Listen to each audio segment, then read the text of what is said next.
Be a part of the best pro wrestling podcast today by supporting the Going In Raw Patreon. You can enjoy access to the live taping of the show, exclusive merchandise, and patron-only episodes, and so much more. Support Going In Raw today. Click the link in the description. This is Charlotte, and you're watching Going In Raw. That sounds terrible. What's up? This is the most must-see WWE superstar of all time and his lovely, gorgeous wife, Marie. and you are going in SmackDown Live. Who needs Raw? What's up? It's your girl Sasha Banks, the legit boss, and you are watching Going In Raw. Oh, baby, I like it raw. Oh, baby, I like it raw. And you are tuned in to Going In Raw right now. How you doing?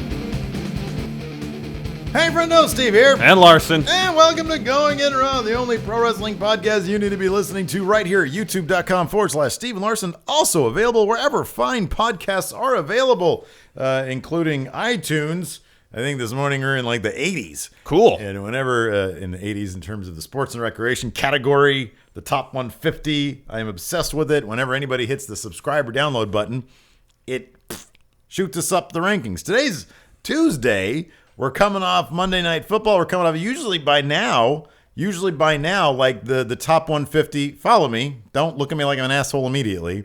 Usually it's swamped with fantasy football shit on Tuesdays. Oh, okay. But because we've been doing our count out show on the weekend, we did our Survivor Series show with Nerd Cubed yesterday. All that is it's keeping us in. It's keeping us above water. I kind of feel like our programming decisions are based solely on keeping us in the top 150. Keeping me in the top 150. Okay, you don't give a shit. You don't care about us. What we're doing. Do you really? Yeah. If I I feel did, like, I feel like I have more space over here than you do. Did we not frame this properly? Can I just alter the camera a little bit? Sure, if you want to. Mid-podcast? That's fine. At the jump? Yeah. Why don't you tell people about Patreon?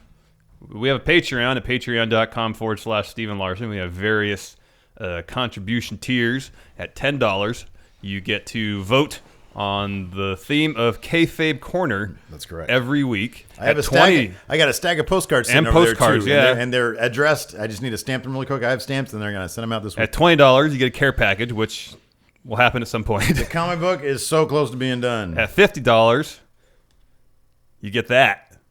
This awesome T-shirt. Here's some stuff right here. Look at this. Oh, cool. Yeah. I feel now I had you crack a joke in the comic that now I have to like run past you and make sure you're okay with it. Why? Because I have to make sure you can't just be saying anything willy. Like I can't have you say fucked up shit. There's a funny joke that I think is especially you. It's very you. Okay. In the comic book. Anyways, that's going to happen very shortly. Those care packages are going to go out to all our $20 patrons, and at $50 you guys get this shirt. Yeah, I just said all that. I just sent the shirts off, like the latest batch of shirts out a couple days ago. Yeah. So yeah, those are all going out. I like this. Clayton C. Speaking of, the $1 patrons are actually allowed to watch this live right now as it happens. We've got some. Clayton C. says Steve is a Kubrick level perfectionist when it comes to framing. Did you know that? Do you feel the same way? You're a big Kubrick fan. Yeah, So I'm a huge Kubrick fan. I'm always more concerned. Here's my concern with the frame is I want the table and us to be symmetrical. Yeah. And that's a huge Kubrick thing. Oh yeah, for sure. Yeah. So I always symmetry. I always like symmetry. Like the table's got to be in the exact middle of the frame, and we have to be symmetrical. Yeah, absolutely. I love it. I love every second of it. We got 36 people watching right now, and we want to say hello to everybody, and we really appreciate all those patrons out there. Yes, very much. And because we appreciate them so much, every single Tuesday, I like to go through, and we're going to get to Raw in a second. We're going to talk about Goldberg in a second, but I like to give a shout out to the people who put in money on the Patreon, because we got over 500 of them, and it's fantastic. I love every second of it. So I'm scrolling through. Okay, to answer your question about the burps from earlier, yeah, I think before we started, doesn't matter where I eat lunch. Jack's Urban Eats. Oh, it was good. I feel better. Yeah, I just burped though. Yeah. Oh, that doesn't. That's what I was okay, referring yeah. to. So Jack's. We stopped our Del Taco fetish. Yeah. This week I had a peanut butter and jelly sandwich on wheat bread. Steve here is trying to lose some fucking weight. Okay, so here are the patrons to have donated, to have subscribed to the cause. Let's see here. I'm trying to see where we ended last time. Glorious Heated Pillow. Did we get them last time? I don't remember. I don't know. Look, if there's overlap, there's overlap. I know we got a new friendo, Samuel O. Yeah. And we've got Namikaze Minato, Kyle Hartman, Kurt Schruski, Jason Burton, Glenn McClelland, Derek Adkins, Dylan Nash. I wonder if he's related to Kevin Nash. Big, sexy Kevin Nash. Alex Solorzano, Jake Ramsey, Mikael, Anthony Bucolo, William Young, Ryan Miller, Jack Duarte, Jim Denver, Ray Hewson, Vittorio. I remember that name, though. Yeah. I remember that name. That was weird. Terrence Thompson, Patrick Bertrand, Brian Padilla, Daniel Dominguez, Ricardo Reyes, Randy, Gavin Collins, Cody Barron. This is interesting. Somebody named Renz Cydric Diaz Garcia pledged $5.12. What do you think that means? $5.12. Speculate. Why the specific dollar amount? I don't know. 512. I was trying to think. Does 512 mean something? I don't know.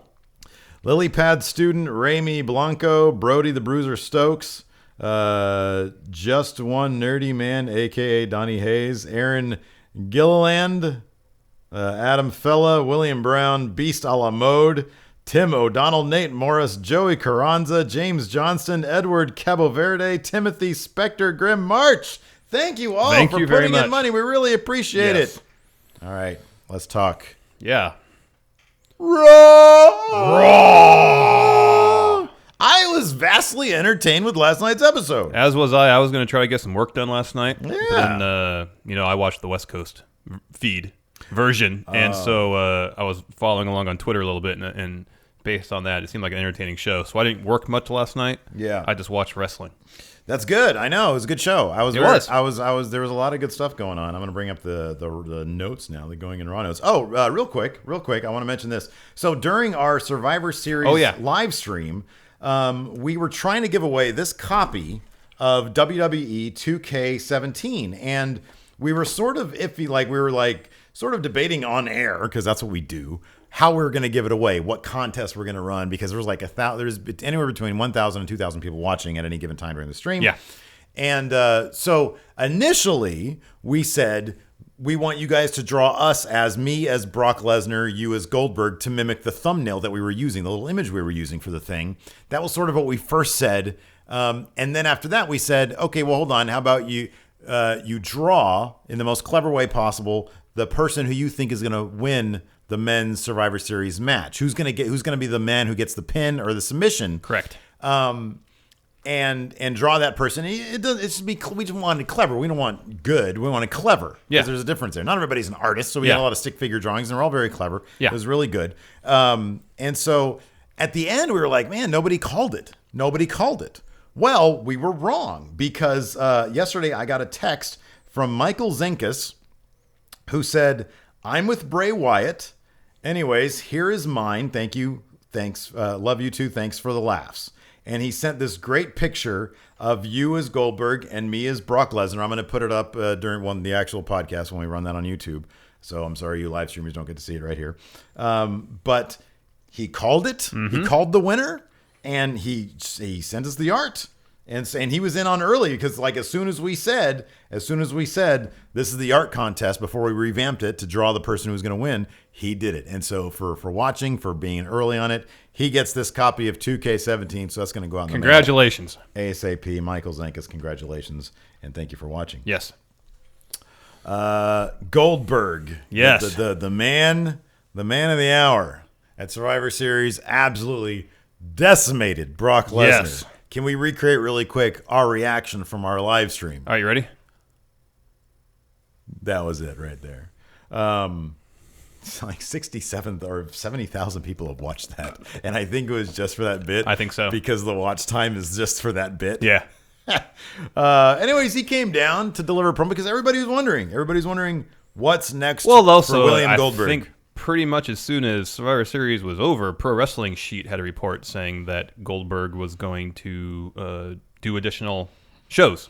Evidently, the finish of the match was determined right after that agreement was made, and I don't know how far in advance of the show, but evidently it was very close to the beginning of the show, or maybe even during the show. I'm not sure. No, I think it was like about a week in advance. Oh, it was a week in advance. Yeah. Well, why did his betting odds skyrocket that during might the have show? just been when that information started to get out. Oh, okay, that makes sense then.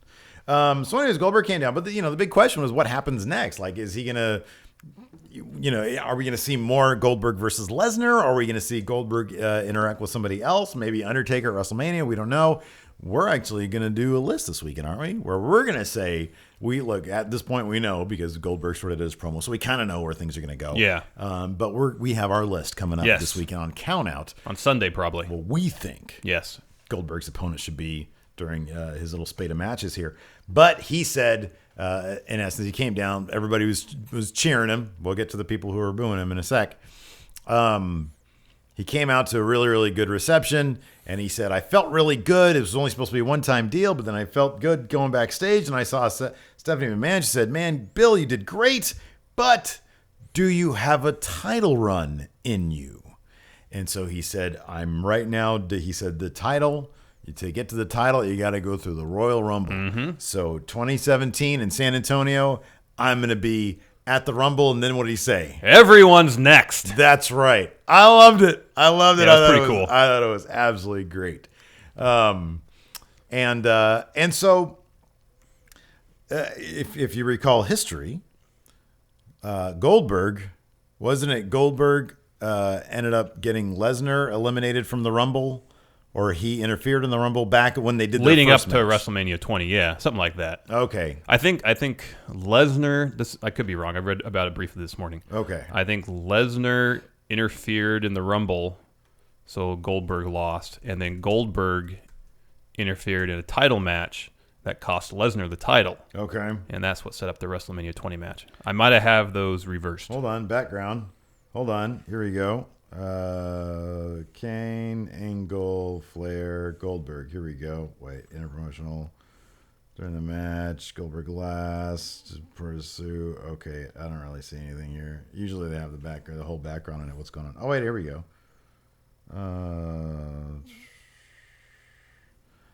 Hold on, I'm looking it up. Okay. Lesnar would come down to the ring to promote his match and insult Goldberg. Goldberg, before slamming him down, performed a jackhammer, is escorted out. During Lesnar's WWE title defense against Eddie Guerrero later that night, Goldberg returned to the arena and interfered by executing a spear, which caused Lesnar to lose the title after Guerrero nailed him with a frog splash. Yeah. Then Vince McMahon said, "This is going on. This is happening now." So that's the original thing, and having to do with the Rumble. But Lesnar lost his title thanks to Guerrero, so now it makes sense that Lesnar would then interfere maybe with Goldberg's desire to capture that Universal title. Yes. Right. So there you go. There you have it. So it makes sense now. It makes sense at this point. And by the way, all the people who say we don't like Dan on the podcast, which I didn't really notice it that much in the comments yesterday, but then again, I didn't really look at the comments too much yesterday. Dan totally called it. Yes, Dan, he did. He called it. He said, I think this is going to happen. And you and I are both like, I don't know, that's going to happen. He's probably going to do something else. But no, it looks like we're going to get more Goldberg Lesnar. My thing about this, though, is even if we get Goldberg Lesnar at Mania, which thank God we're not getting Shane Lesnar at Mania. I know. This is your preferred choice, like above Shane, right? Yes. Yeah, okay. Let me ask you something. Okay, sorry, I'm going to go back to the backstory to the WrestleMania 20 match because I remember reading it this morning. This is on WrestleZone, and this is according, they got the story from Meltzer. Okay. That back in 2004, Lesnar cost Goldberg the Royal Rumble match. Oh, he did. And okay. then Goldberg cost Lesnar the WWE title. Oh, okay. So there was some backstory to that. Okay. Yeah. All right. Cool. Right on. That's good. Look at us. We do research here on the show. Yay. So anyways, we were afraid this was going to be Shane Goldberg at WrestleMania, but instead we're going to get to see Lesnar Goldberg live at Mania, looks like. Yeah. Anyways. So that's going to be interesting. Do you think so? He's going to be in the Rumble? Yeah, two more matches. He's going to be in the Rumble. He's going to be at Mania. So, I kind of like this. I'm not huge. I was okay with the idea of Lesnar being involved in the Universal title scene. I suppose that could still happen. That could still. What if Lesnar won the Universal title? He took it off of Owens at the Rumble, and then at Mania, Goldberg. He's not going to go 3-0 against Lesnar. You think Goldberg can go 3-0 against Lesnar? Nah, because he's not going to go. He's not going to win that title. Well, I think Pro Wrestling Sheet today had a story about Let me double check it. I just read it this morning. Yeah, Pro Wrestling Sheet. Uh-huh. Apparently, Brock Lesnar is going to compete in the Rumble as well. Yeah, I saw. I didn't know if that meant that he's going to be at the Rumble fighting or if he's going to be in the Rumble. Yeah. Okay, so we don't know. So anyways, I like it. Look, I like Goldberg. I think that his promo skills have come a long way. Yeah. I love old grizzled. He looks like my old dog Turbo. I told you that. Mm-hmm. That gray beard of his, because my old man had like a gray beard in his later years. And I was just looking at him, you're my little old man. And then I called an in-home vet, and she came, and he passed away, and I was there, and he was a good boy. He was. Turbo was a good dog. Oh, good. Now I have that asshole gypsy over there. Oh, look, she's sleeping right now. Anyways, we also had the New Day versus Cesaro and Sheamus. Yes. This was a tag team title match, and the New Day were mentioning Demolition's record all over the place. And Michael Cole was. Yeah, Michael Cole was. There was a lot of mentions of Demolition last night. Yeah. It was a good match. This was actually a really good match. This is actually a really good match. There was a lot of good matches last night. Yeah. There was a lot of fun stuff going on last night. This is a good match. The New Day used heel tactics. Yeah. So they cheated to get over. Cesaro had Kofi in the sharpshooter. I'm sorry, in the Scorpion Deathlock. Correct. Kofi was tapping out. Kofi was tapping out. He was tapping. And Xavier Woods got on the apron, distracted the ref, Yep. which allowed Kofi to roll up Cesaro and get the pinfall victory. That's right. Now, is it still your assertion that the Cesaro Sheamus thing is not meant to be? Long term? I never understood your thing was always this is going to lead to a blow-off match, but you never really specified what you thought was going to happen in the meantime. Oh, they're going to keep. Do you think their They're going blow-off to keep match is going to fighting be at Mania? between. Maybe they're going to keep fighting between them. Like bickering and whatnot, and then it will come to a head. I think they're going to keep on bickering, but they're going to find success, and they're going to be on the same page. Well, let's when, because we both think, I believe, the club is next in line to win the tag belts. Correct? At this point, I don't even know. It could happen as seems like soon the case. as next week on Raw. Do you think we're going to see the Revival tonight? No, You don't think so? I think they'll have another Tonight's match. the new number one contender. I know They can do double duty. they could, but I think they'll have one more match with DIY before getting called up. All right, we'll see. Um, We'll know. Like people watching this, they're going to know. Like not the live stream, but people Yeah. watching this fresh, they're going to know. I know. by now. But no, I don't think Cesaro and Sheamus are a team long term. I do. You don't think the WWE loves to drag shit out way too long. Way too long. And these guys have nothing going on for them in their singles career, but they're a damn good tag team. I know, but if they build up this story for another 3-4 months and have their blow off match at Mania, and then whoever wins that match, Cesaro, I'm assuming, especially after their 7th match of the Best of 7 series, that was physical. Yeah, I know. And if they at least match that or do better than that, whoever wins that match is gonna get some serious rub. Where's the arc of them having success and then falling apart? What you're just talking about is like them writing a failed experiment. The experiment has to work at some point. You need the payoff. It did work. It worked at Survivor Series. They won. They were the sole survivors. But no, success is gold. I don't think that's gonna happen All right. because all the right. club's next, and then I would think Enzo and Cass would be next after them. That's what I thought a couple months ago. Not the way they've been booked. What did we get this week with Enzo and Cass? Enzo's dick? Yeah. The Shining Stars are closer to being tag title contenders than they are. Enzo got killed by Rusev. Does that scream tag title contender to you? Not right now, but I mean, he should lose to Rusev. I'll say this. Enzo and Cass... No, I agree. Enzo and Cass can be launched into contendership as soon... Anytime. Yeah. Anytime they want to be. But they're not. Not right now. Anytime soon. In You think Enzo and Cass 5 are going? months. You think Enzo and Cass are going to win a May? I'm going to say this.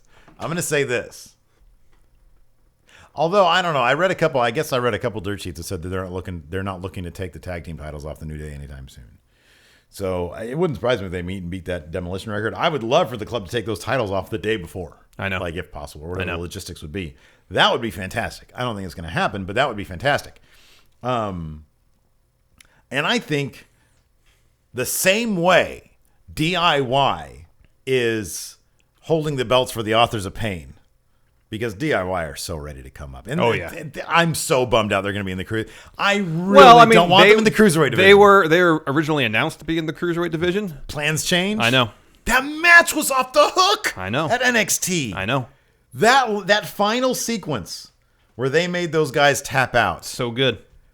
I haven't felt that way about the end of a match in a very long time. I know. We didn't know if they could top the match they had in Brooklyn.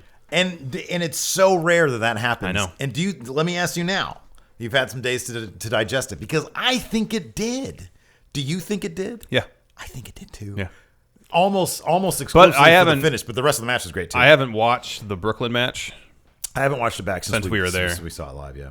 So I don't know how it played on TV. Just in the same way that DIY is holding. By the way, I hate the name DIY. Is holding it reminds me of like a Martha Stewart show. Is holding the titles for the Authors of Pain.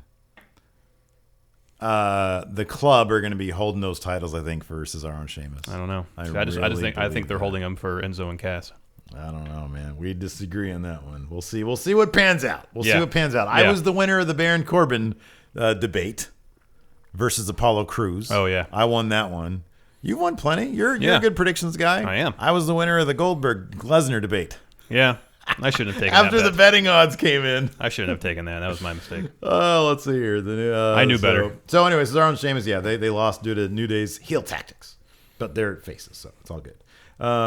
Chris Jericho gave an interview where he said on tonight's highlight reel, it's all teasing a breakup between him and Chris Jericho. Yeah, he was going to say he's going to confront the person that cost Team Raw their match at Survivor Series. Reel. I was out at Winco getting food for my family. Oh, okay. I got some corn dogs for them because we're a healthy family here at the Steve Here household. Because I asked the kids, I said, what do you guys want for dinner? And my niece said, can we have corn dogs? I'm like, that's like $6 to feed 3 kids. I like it. And in the meantime, I missed Enzo's dick, apparently. Did you see his balls as well? No, it was all pixelated. I'm surprised that on USA Network they were able to show an actual man's penis. It's pixelated, Steve. Really? Yes. What a bummer. I would have watched it if it was real dick.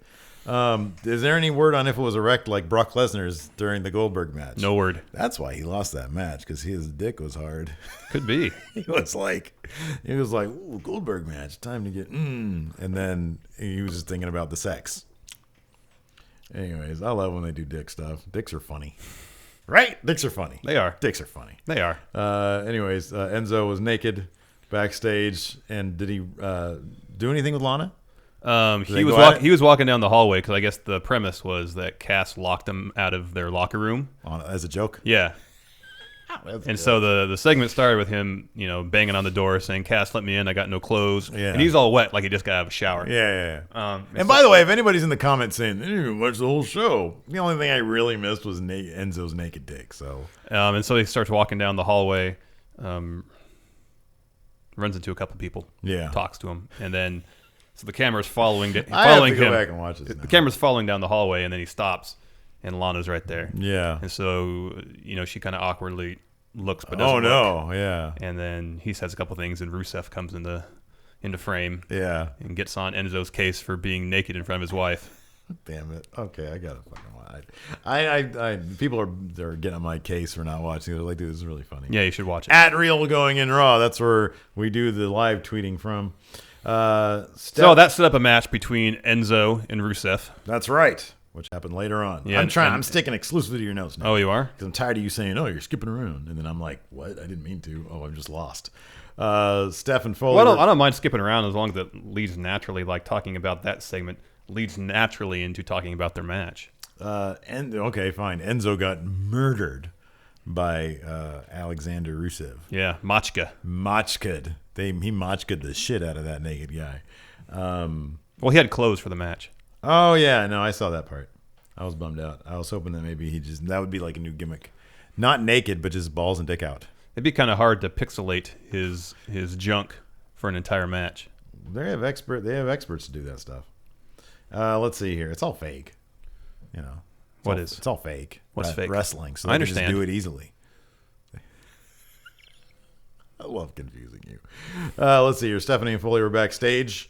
and they blamed Sami Zayn. They said, you need to be punished now.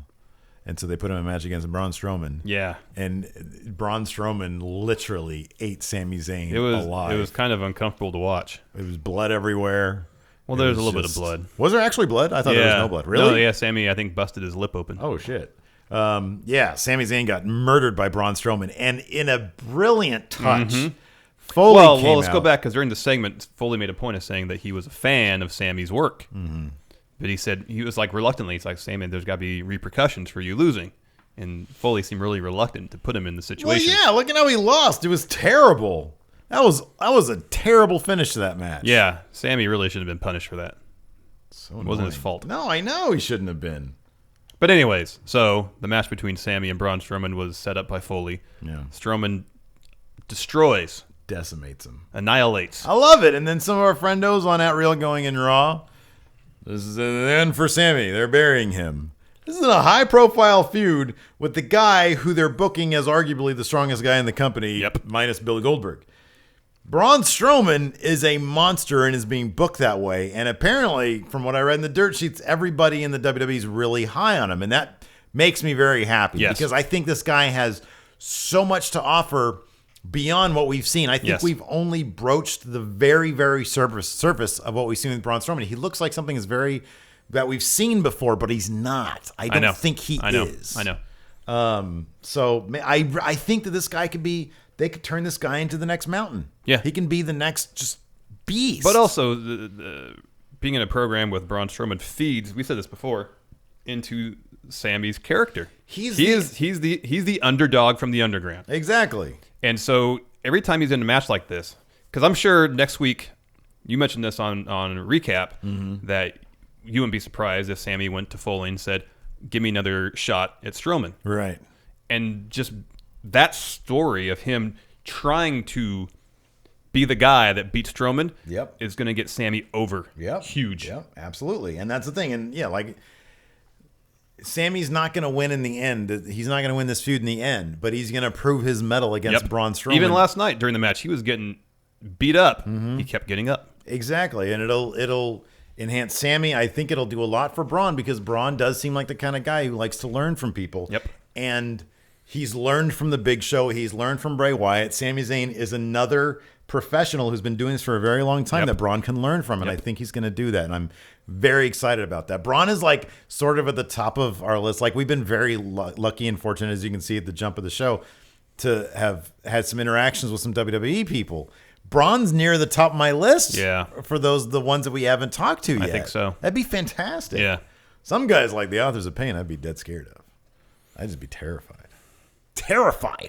Because the thing is, there are certain individuals, there are certain characters that I have to allow myself to believe that they are how I want them to be, that they're monsters. They're just, like terrifying. Now, let me ask you this. If you hadn't heard Braun Strowman on the Stone Cold Probably podcast? Not, because I wouldn't know. Okay. That is everything. If anybody out there watching this has any doubts about what we're saying, it's like, where do you get this shit from?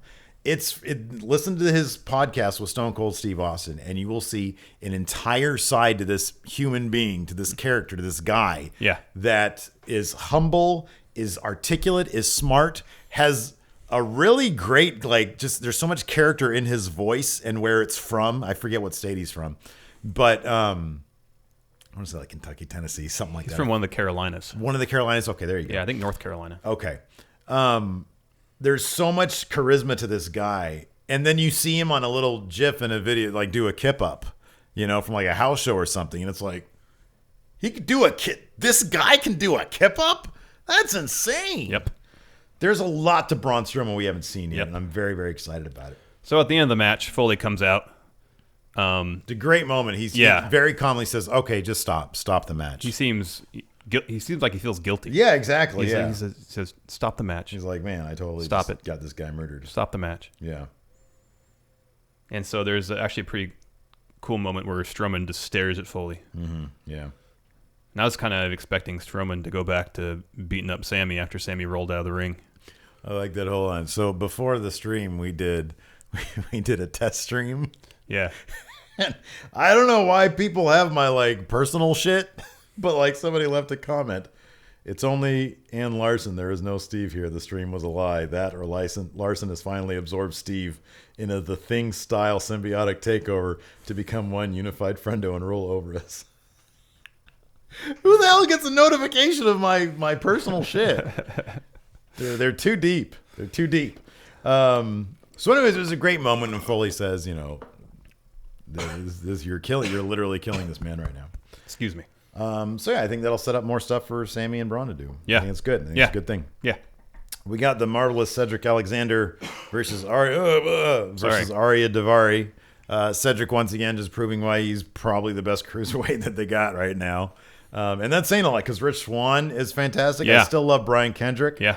I wonder if 205 Live is going to, maybe they just need that extra chunk of time to develop, to get used to the ring. I don't like, or to get used to what the WWE wants them to do.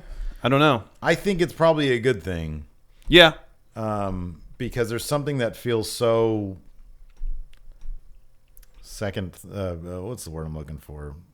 Like the WWE just sort of, it's not swept under. Well, it feels like it seems it's to an me, afterthought. Yeah, I was gonna say it seems the cruiserweights seem like an obligation that WWE has to fulfill on Raw because they said they were going to be on there. Yeah, exactly. Because the crowd, especially for the triple threat match, was not into it. Right. They were very quiet. Right.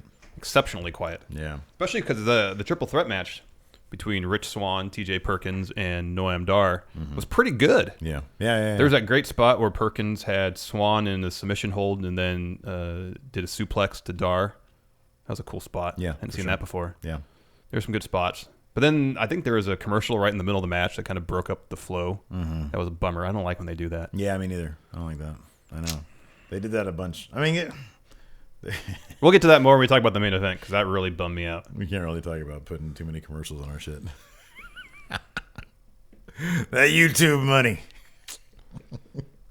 But we don't do it during our main event. We don't really have main events. No. We just do it randomly. So Rich Swann won that match. Yes, he did. And he is the new #1 contender for the Cruiserweight title. I am excited about that. What do you think the odds are? I think someone asked a question about this in our questions. So Okay. we'll just answer it now because it's on my mind. Ask you a question. So this match will be the main event of 205 Live, the first episode. What are the odds that Rich Swann becomes the new Cruiserweight champion? 100%. I agree. WWE seems to be so far behind it. They are so pushing him.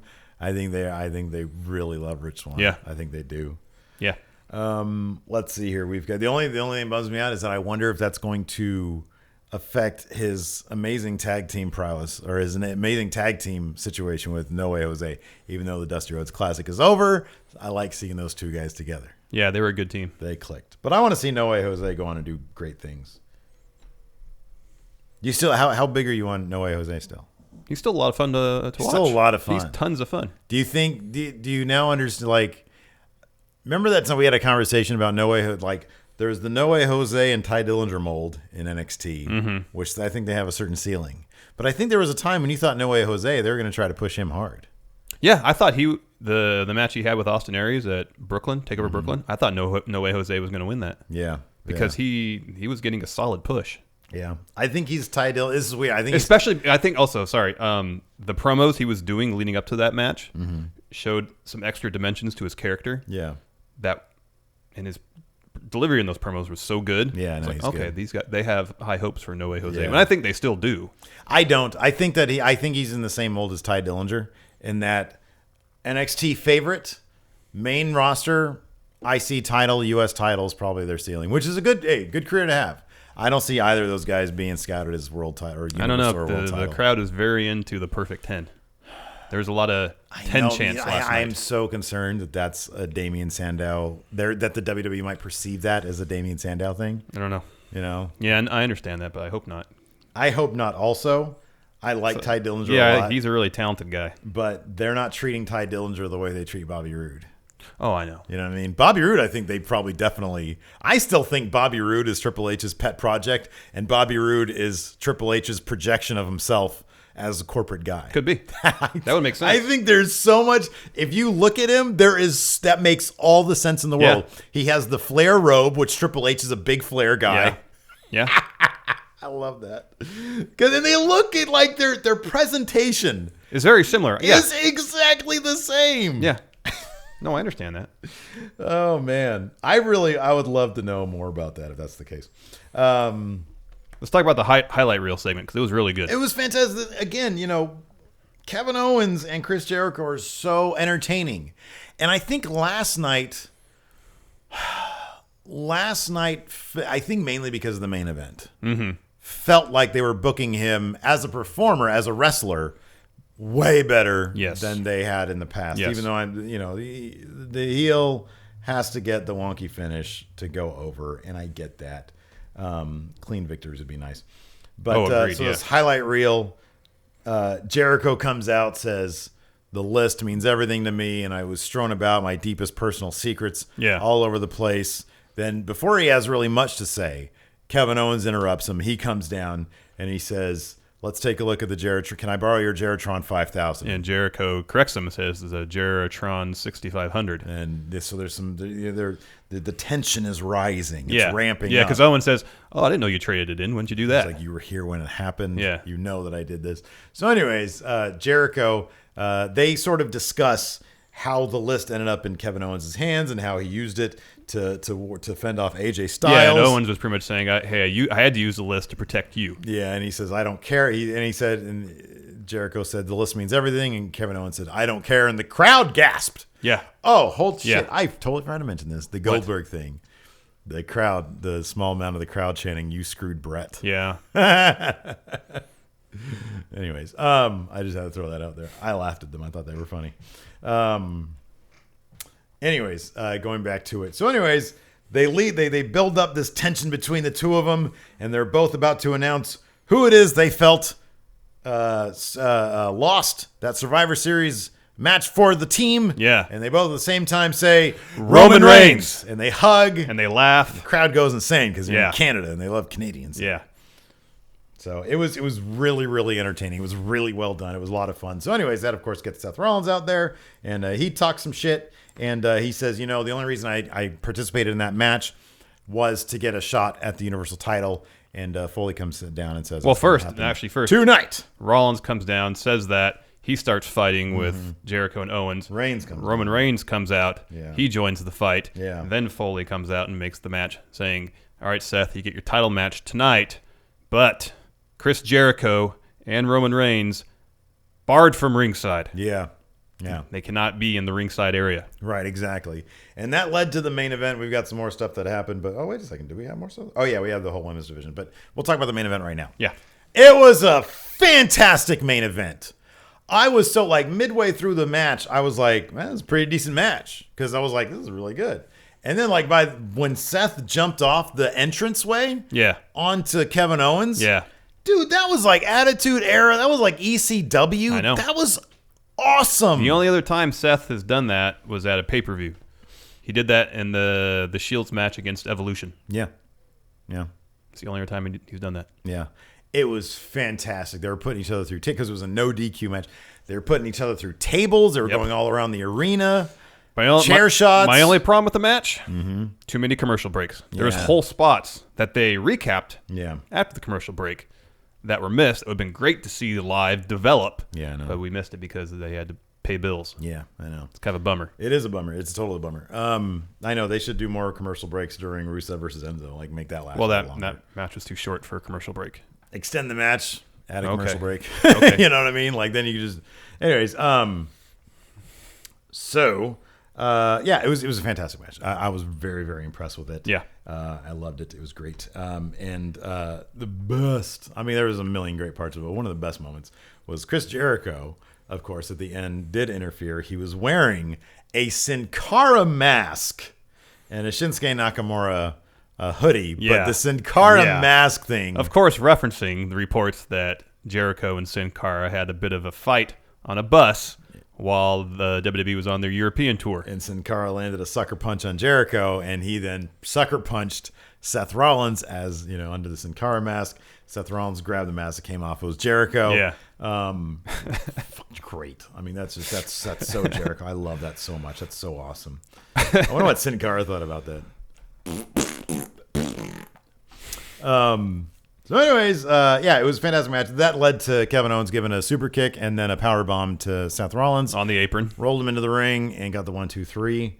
So, I mean, whenever it's funny because whenever there's a couple ways you can go with that. When you power bomb somebody on the outside of the ring or you do anything to anybody on the outside of the ring and then you have to roll them in for the 3 count, usually that amount of time is enough to get the face revved up so he can kick out of the 2 count. Yeah. They didn't do that. They booked that power bomb really strong, which is what they should have done. Yep.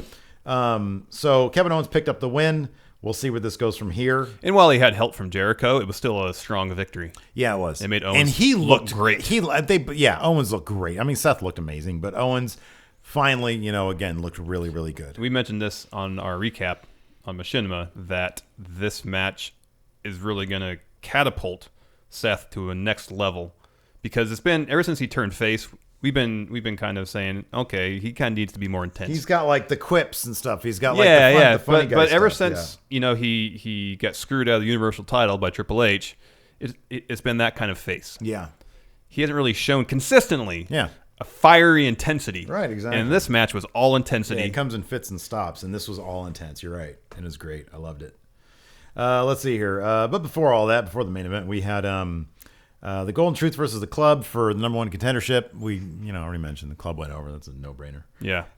Let's see here. We had Charlotte. She came out and did a promo where, she did her typical Charlotte thing. I think she's good. I think she's getting better. Sasha Banks comes down. Says, I want my rematch. I want my rematch tonight. Charlotte says, okay, let's do it. We're going to do it next week in my hometown of Charlotte, North Carolina. Mm-hmm. Nia Jackson comes down and not huge on her promo work. She needed more time in NXT. She needed more time on the mic in general in NXT. That's what a lot of it is. With her, less. I mean, they should treat her more like Braun. Like they've been letting Braun talk a little more. And Nia had a lot to say last night. Yeah. And it's not her strongest suit. Her strongest suit is just being a beast. Yeah.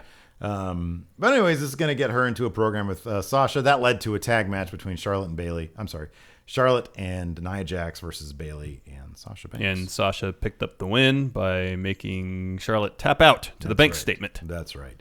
But this is obviously going to lead to the Nia Jax versus Sasha Banks. Yeah, Nia will interfere in the match next week, costing Sasha the match. This is really interesting, though. Like, I wonder if Nia really raises her stock by Mania. That triple threat match that we talked about could be a fatal 4-way. Could turn into a fatal 4-way. It's possible. Because you still have one other women's division that can fight a singles match. Yeah. You can make this be a bit more gimmicky, I guess. Yeah. Let's see here. We talked about that. We talked about that. And we talked pretty about much that. it. That's pretty much it, everybody. Fun Raw. We'll talk to you guys later. Yep. See you later. Bye. No, we got questions to answer. We got all these amazing questions to answer. And also keep in mind at patreon.com/Steven Larson, the patrons get they get the first pick. And that's from $1 up. You can just sign up, be a patron, $1 a month. You get access to a live stream. Yeah. And you get priority question asking. Yeah. You can't answer them all because how many do we have this week? 80-something. 80-something questions. Can't answer them all. No, so we picked out, I guess, I think it picked out about 50-some. The cream of and the crop. So if there was like questions that overlapped, just picked one. Questions that I thought that we would probably answer during the course of the show. Right, exactly. Just didn't put them on the list. Sometimes when people ask, for example, because we have to clarify these things sometimes to make sure that the people out there, you send us some original shit, then you get your question answered. But asking, hey, what's going to happen on SmackDown tonight? Generally, this show goes up by the time SmackDown's already on. Yeah. And so it's like, we're not going to answer that because we already know what happened on SmackDown by the time the show is aired. Yeah. Oh, excuse me. Oh, you just burped. You just threw up all over my... Are you ready? Yes. Party. Haven Elric. With Goldberg announcing he'll be at the 2017 Royal Rumble if he wins, should he go after Kevin Owens' Universal title, essentially throwing away a Kevin versus Chris WrestleMania match, or go for AJ's World title. Well, let's... If the scenario that Meltzer suggests plays out, then there won't be probably won't be a world title involved. I think the biggest thing to remember is that Goldberg is so much money on his own at this point that when you're at Mania, each match has to have its own value in terms of money. Yep. That's why you're never going to have a world champion versus a universal champion at Mania, because you're taking two money matches and you're just combining them into one. You don't want to do that. So each match has to have its own money. and Goldberg is his own money. So it's pretty much guaranteed that's not going to happen. But let's say if it does, if it were to happen, Yeah. I would like to see Owens versus Goldberg. yeah, me too. Yeah, I like that.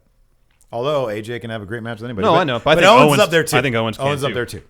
Retired Dwayne Nix. So in 2004, Goldberg was in the Rumble and was eliminated due to interference by Brock, which eventually led to the WrestleMania match.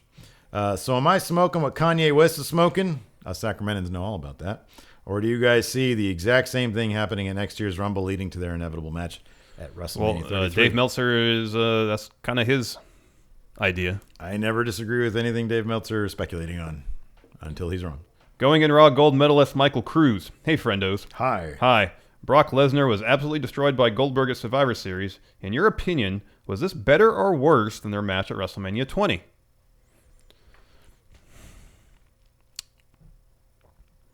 I would say much better. Yeah, it's far more interesting experience to watch. Every aspect, in terms of what happened in the ring. The thing that's interesting about the WrestleMania 20 match is how the crowd reacts to it. Yeah, because the crowd knew both these guys were on their way out. Both these guys weren't exactly motivated, and so this match, although like our friend Jason the Cabbie hated it because he said it was so much buildup, and then it was 30 seconds of nonsense. Yeah, or less than 2 minutes of nonsense. Something really big happened. A sea change occurred in the WWE. And if you look at it as kind of the end of Act 1 in the larger story, all right, yeah, then it kind of makes sense. I'm totally fine with it. My reaction to, I don't remember exactly what it was to the WrestleMania 20 match, what it was, but it was like, why do I give a shit? Last night I gave a shit, and then when it happened, I was like, oh my, it was recreated. It was that. So I would say, in terms of like, okay, did they do more stuff at WrestleMania 20? Probably. Did I give a shit? No. Yeah. Last night they did not a lot, but I thought it was fantastic. It was like, oh my God. Like, you don't see that, right? And we mentioned this yesterday in terms of like, 2K17. Like back in the day on the N64, it was unpredictable. You could get a match that was you could win in a matter of seconds. In a matter of seconds, you could do that. That wouldn't happen every time. That would rarely happen. We played so much that it did happen. But today, because that happens so rare, they don't include that feature in a game like this, but I wish they would, because it's really cool when it happens. Like, it doesn't happen very often. Yeah, it really takes you by surprise when it happens. It does. Like Brock Lesnar destroying John Cena with those at SummerSlam 16 suplexes. Yeah, 16 suplexes. That doesn't happen, but we saw it happen. Yeah, let's see here. Adam Fella. Hey, friendos. Longtime fan and new patron here. Thank you, Adam. Thank you. Since Goldberg announced he will be in the 2017 Rumble match, it got me thinking of surprise Rumble entrants. My question is, what are some of your favorite surprise entrants in past Rumbles, and what surprise contestants would you like to see in the 2017 Rumble alongside Goldberg? Some of my favorite surprise entrants. It's always fun when they do like old school guys coming out, like Jake the Snake. Jake the Snake came out like a couple of years ago. Was it last year or 2 years ago that DDP came out and dropped some diamond cutters? Dropped some diamond cutters on people. That's great. When Kevin Nash came out as Diesel that time, and he had like a stare down with the Big Show, and nothing ever came of it, I don't think. Yeah. But it's still kind of cool. AJ Styles last year. Oh yeah, that was. It was rumored. It was rumored. Everybody kind of knew it was going to happen, but it was still really awesome. Cool. Yeah. You're up. Dan, the King of Saunter Style. Hey, friendos, new patron. Thank you very much. What number do you realistically see Goldberg entering as in the Rumble? And what NXT call-up enters the Rumble, or a new signee? He loved your reaction at Survivor Series.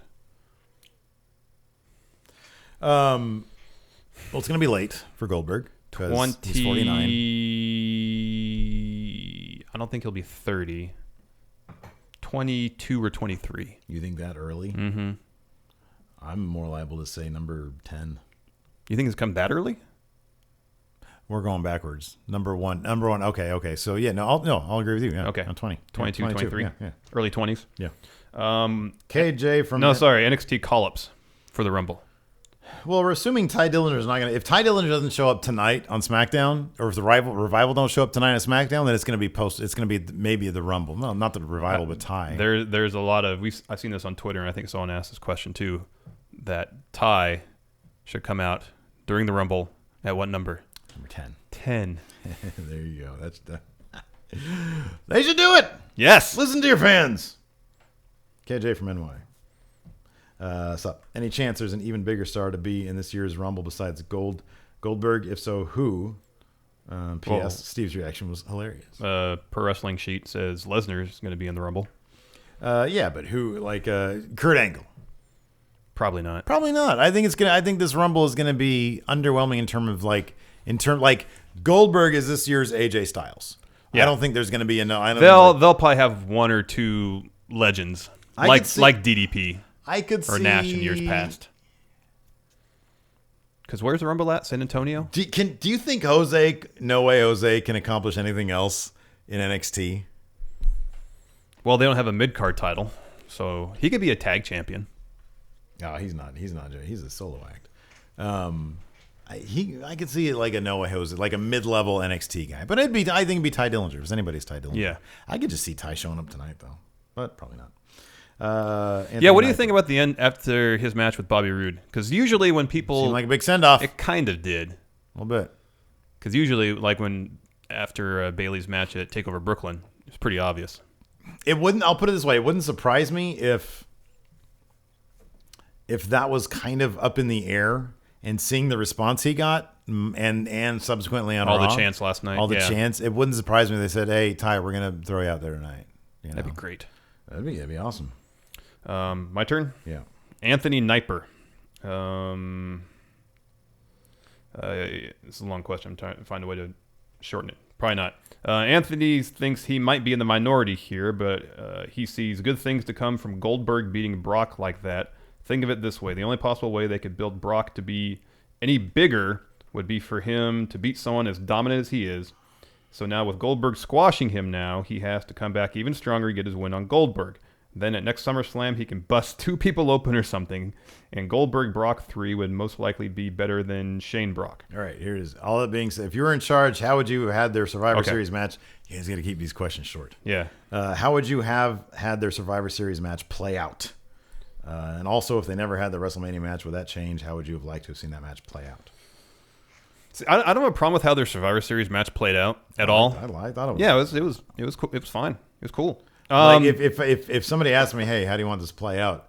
I would say I would have Goldberg just dominate Brock Lesnar in 30 seconds flat, because that's something I would say. Yeah. And the fact that they actually booked it in a manner of me saying something in a joking manner, but a way that I would actually book it, and they did it, I'm happy. I think the only thing I would have liked to have seen is Lesnar lose to somebody on the main roster first. That's it. Because imagine, say, Brock in a really hard-fought match loses to Owens or Samoa Joe or Shinsuke, and then his next match out against Goldberg, he gets destroyed in 90 seconds. You're killing Lesnar's money appeal at that point. No, but then you do a story of him building himself back up. Yeah, nobody wants to see that though. They want to see the monster strong. That's what they want to see. I don't see how him losing to Samoa Joe in like a 25-minute classic, hard-fought, brutal match hurts his mystique at all. It doesn't. It does. It doesn't. Absolutely, it does. It doesn't. Let's see here. Tommy T. You both seem to be bothered by the outcome of Brock versus Goldberg. I wasn't bothered by it. I was, just in the respect that I think we were shaken by it because it was so unexpected. That Brock should have lost to someone, a full-time wrestler. His question is, do you think they let Goldberg win because he draws more outside eyes to the product than anyone else on the roster? Even though I would have loved to have seen Joe get the win over Lesnar, I can't help but think that Joe winning would have just caused buzz throughout the already invested wrestling community. That's a good point. Yeah. I think that there's the Goldberg brought in the potential to bring in casual fans to the network, which is fans who watched during the Attitude Era. Yeah. And hadn't watched for a while. Exactly. I think there's that appeal for sure. So yeah, I think that's the reason why. Yeah. Certified Chin and Chris Kimmel had similar questions. Do you think Samoa Joe or Shinsuke Nakamura or anyone, I assume from NXT, will appear in the Royal Rumble?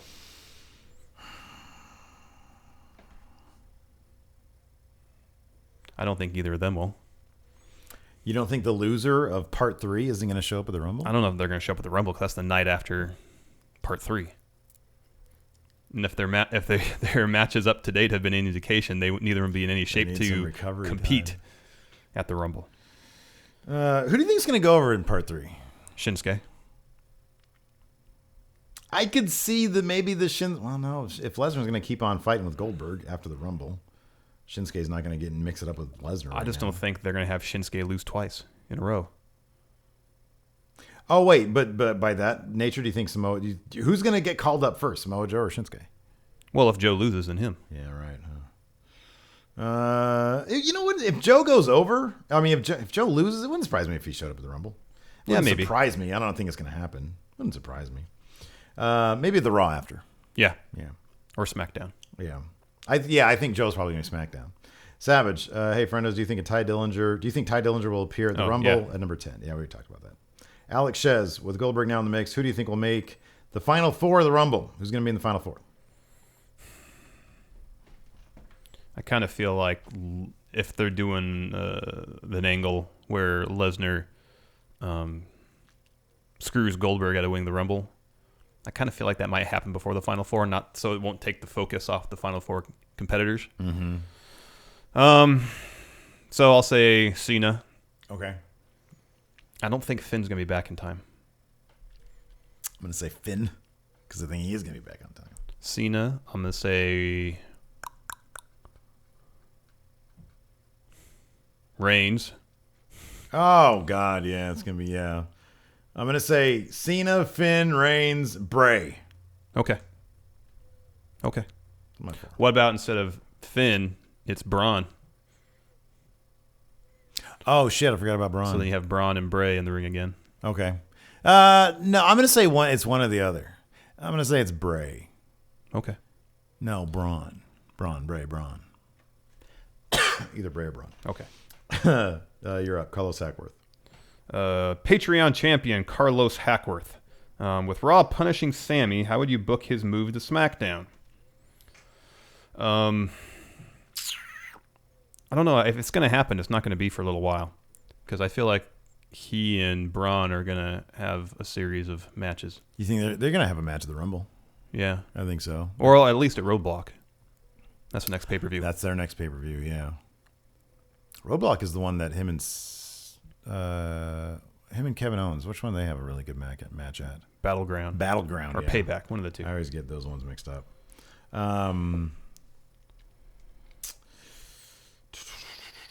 I think it'll be interesting because I think after Survivor Series, we both thought that a Corbin for Sami Zayn trade seemed like it would make sense. Yeah.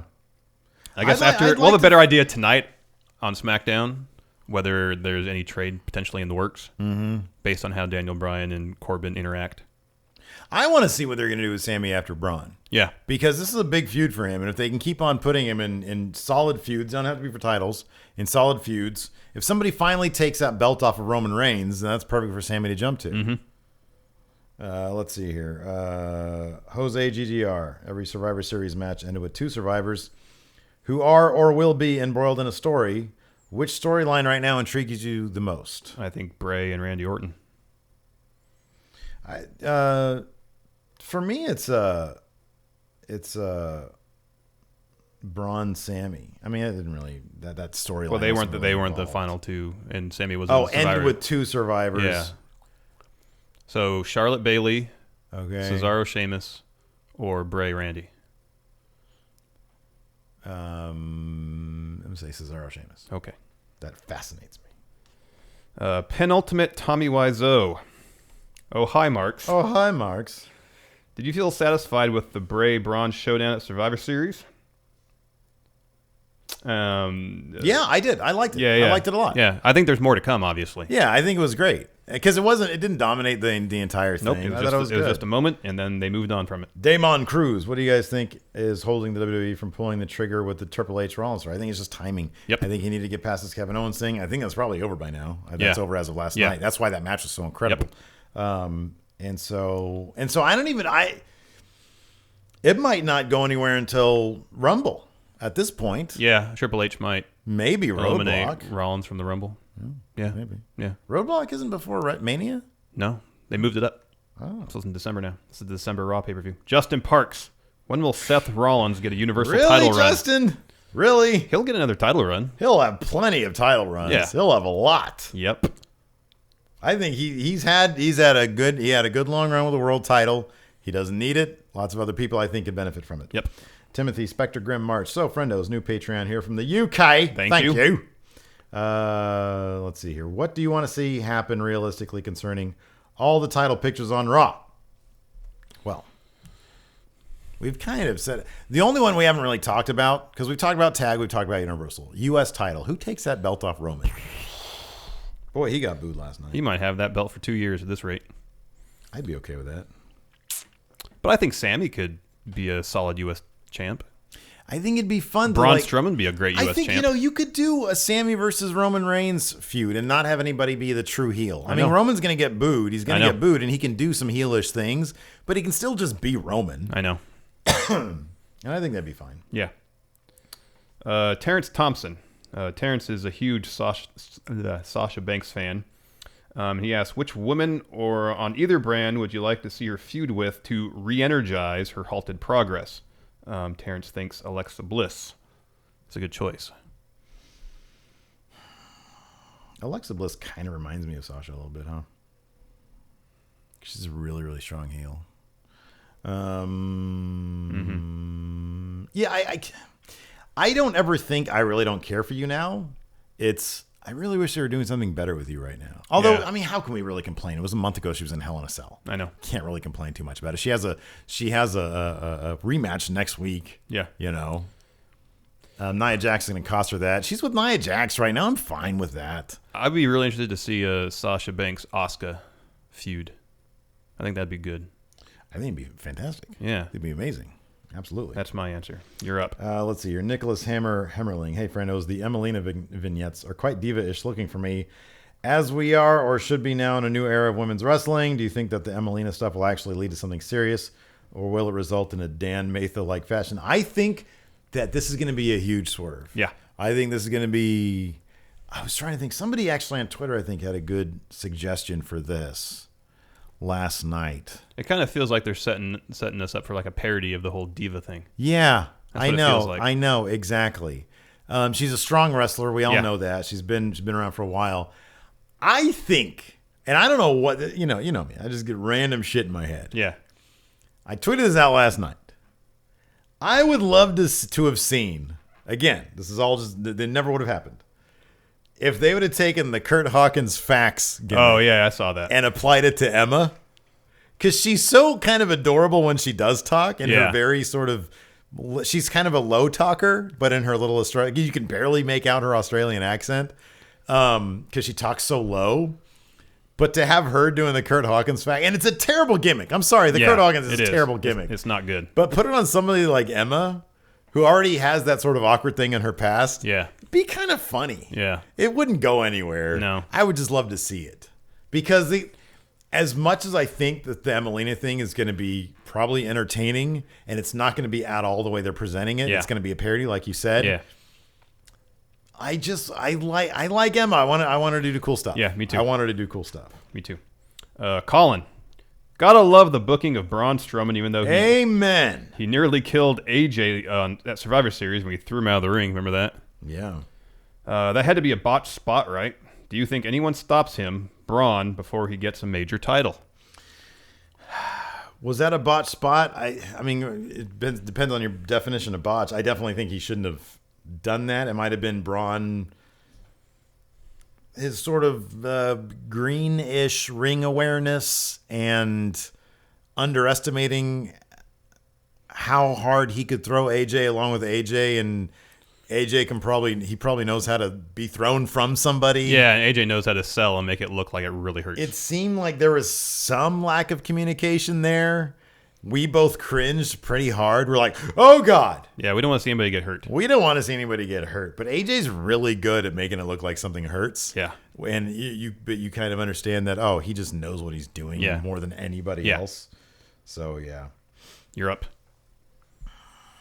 Jimmy Figueroa. Hey, friendos. Who do you think gets the clean win over Braun for that huge momentum? Goldberg within 2 minutes? No, not at all.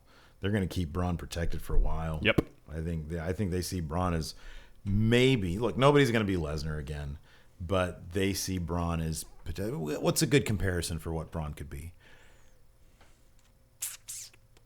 Braun could be another, and I hope you guys don't take offense to this. Braun could be another Kane in his own respect. The guy that people always fear. I was going to say not in terms of character, but in terms of how they're presented in the ring, or in terms of how they're booked in their matches. The Undertaker. I was going to say that too, yeah, but I didn't want to overstep. Yeah. And I thought Kane, sort of a Undertaker Jr. type thing. Yeah, I agree. Because Kane's had many world titles. Undertaker's had a couple world titles. Yeah, Kane's many had world just titles. about every title, I think. Yeah. So I think that's going to be Braun. Nicholas Viola. Do you think Rich Swann should get the Cruiserweight title on the 205 Live premiere? I think so. I think they're gonna do that. I think they're Yeah. gonna try to make a big splash with that. Yeah. James Garcia with Grand Metalik being out since Cruiserweight's Raw debut. Do you see him return to 205 as a heel? Is he hurt? I don't know. Okay. I don't know. I really don't know. I don't know. And I don't know if he's good as a heel, or I don't know anything about him, really, to be honest with you. Good wrestler. Yeah, he's a really solid good wrestler. Really good wrestler. I like to think that he's good people. I don't know. Sean Troush. Do you think that the same issue you have with Roman and Seth in terms of a poor writer writing lines for them is the same thing that's making you sour on TJ Perkins? He seems genuine and charismatic on Twitter. I like what our commissioner Ulysses said. He said, I hate TJ Perkins because his gimmick is millennial. I don't even really know what that means, but I kind of do. No, there's nothing interesting about his character. And I'm not even sure a heel turn for TJ Perkins would make anything interesting for me. For me, look, here's my thing, dude. When you have a sea of people who do interest me, and when you open your mouth and nothing interesting comes out of it, you're not going to get my attention. Mm-hmm. You're going to make me not care really quick. And that was TJ Perkins for me. There's nothing so special about him in the ring that covers up for the fact that when he opens his mouth, I just don't care. And I zone out. And I know what he says. Yeah. That's it for him. I still kind of wonder if it's a situation where he doesn't have the experience doing promos. That could be. Yeah. Let's see here. What are we looking at? Daniel King? Mm-hmm. Yeah. What is up with the New Day? Are they heels, faces, or at this point, tweeners? On Raw, again, they've used heel tactics, et cetera, et cetera. They're loved and they embrace the crowd, and that's generally a face. Yeah. Could you consider them tweeners? They're not really anti-authority guys. They've always used the shady tactics to win. I mean, not always. Not always. But, you know. But I like that they're nearing the finish line. I think it's in keeping with their character. They understand that the record's on the line. They're willing to do whatever it takes to get it. Yeah. And that's just character. That's not necessarily being a heel. That's just character. The Mediocre 7, CB Skinner. Gallows and Anderson having a competitive match with the Golden Truth isn't really going to help showcase their dominance. What can the club do to show everyone that they're legit badasses? Bring guns to the ring. They're Bullet Club. No, they're not. They're the club. They're not even the club anymore. They're just... Well, to us, they're the club. A&G. Anderson and Gallows.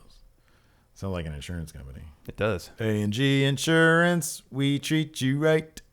There you go. That's good. That's a jingle for you. Yeah. That's what they call You them. should get into that business. You think I should get in that business? No. Drop the wrestling act? And write jingles? No. Yeah, man. No. You're not very musical.